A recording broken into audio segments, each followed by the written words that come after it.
पुणे शहरात फ्लॅट विक्रीच्या नावाखाली फसवणूक झाल्याचा प्रकार समोर आला आहे।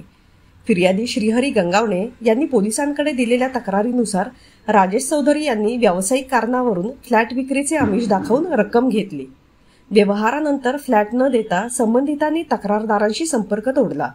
चौकशीत समोर आले की ज्यांच्या नावाने व्यवहार दाखवला ती व्यक्ती मृत असून राजेश चौधरी यांनी मृत व्यक्तीचे नाव वापरून फसवणूक केली आहे। याबाबतीत आरपीआय व्यापारी संघटनेने पत्रकार परिषद घेऊन माहिती दिली। माझ्यासोबत आरपीआय आघाडीचे प्रवीण आबनवे आहेत। तर काय सांगाल आपण ही पत्रकार परिषद आयोजित केलेली काय प्रकरण आहे? माझं एवढंच म्हणणं आहे की शासनाने, प्रशासनाने, पोलीस प्रशासनाने गोरगरीब लोकांना न्याय मिळवून दिला पाहिजे, त्यांना दाद दिली पाहिजे। अन्यथा आरपीआय ह्या गोरगरीब लोकांसमोर, गोरगरीब लोकांच्या पाठीमागे आहे। 5 दिवसात जर का ह्यांना न्याय नाही मिळाला तर 5 दिवसात मी उपोषणाला बसणारे, मोर्चा पण होईल, उपोषणाला बसणार। नेमकं ते बिल्डर कोण आहेत आणि त्यांनी तुमची फसवणूक कशा प्रकारे केलेली आहे?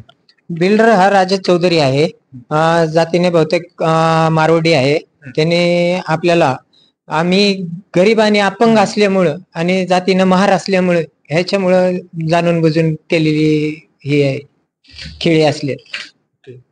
तुम्ही कोणाकडे याच्यासाठी पाठपुरावा केला होता का? मी ह्याच्यासाठी पाठपुरावा मुंडवा पोलीस स्टेशन आणि वानवडी पोलीस स्टेशन आणि कमिशनर हे तिन्ही पोलीस स्टेशनला अर्ज केले असताना माझ्या अर्जाला आतापर्यंत कोणीही दखल मनपूर्वक दिलेली नाही आणि मला कोणीही दिलेला न्याय नाही दिलेला। फक्त उडीचे उत्तर देतात, तू घरावर ताबा टाक आणि हे कर, असेच कर म्हणून ते असे सांगून देतात आणि परत शांत करून टाकतात। एकूण किती लाख रुपये तुमच्याकडून? आता 5 लाख रुपये हा बी राजेश चौधरीने स्वतःच्या अक्षरात आरटीजीएस करून मेलेल्या माणसाच्या नावानं चेक दिलेला, आरटीजीएस केलेला आहे। मेलेल्या माणसाचा अकाउंट आजपर्यंत 2000 मध्ये हा मेलेला माणूस आहे, आजपर्यंत त्याचा अकाउंट बँक चालू होते। बँकेनं बी त्याची केवायसी कशी केली ही माहिती नाही। बँकेनं तो माणूस जीव मेलेला असताना त्याची केवायसी बँक मनानं करते काही माहिती नाही।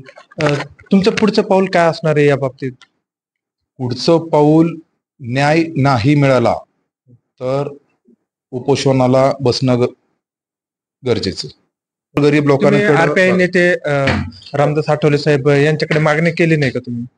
नाही, साहेबांकडे आम्ही मागणी केलेली नाहीये। मी स्वतः पुणे जिल्हा का नाही केली? तुम्ही जिल्हाध्यक्ष असून देखील तुम्ही अशा प्रकारे गंभीरतेने घेत नाही ही बाब, जे सर्वसामान्यांची बाब आहे। तर तुम्ही पक्षाने पूर्ण माझ्यावर विश्वास ठेवलेला आहे। आरपीआयने, Republican Party of India, Athawale गट यांनी माझ्यावर पूर्ण विश्वास ठेवलेला आहे, म्हणून मी माझ्या पातळीनेच पूर्ण हँडल करतोय आणि यांना न्याय मिळवून देण्याचं माझं काम आहे। तर या प्रकरणाबाबतीत पोलीस प्रशासनाने याची दखल घ्यावी यासाठी आबनवे देखील पाठपुरावा करत आहेत। रामदास तांबे, रिपोर्टर, टुडे न्यूज, पुणे।